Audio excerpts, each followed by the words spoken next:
Это был предупредительный огонь! Давай! Смотрите, он нападнул.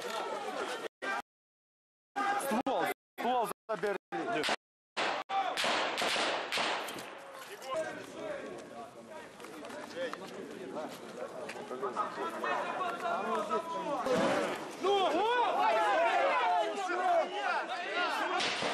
Жандоны в людей, газ пошел! Водитель. Человека через них! Назад пошли!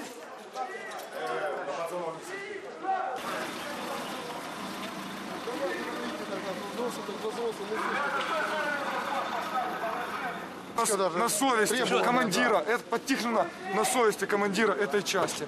Он вышел в клетку к воротам разговаривать с нами. Он взял у нас матюгальник и продекларировал, что мы здесь террористы и пришли с войной, а он будет защищать эту часть. Он напрочь отмел все наши попытки с ним разговаривать и просто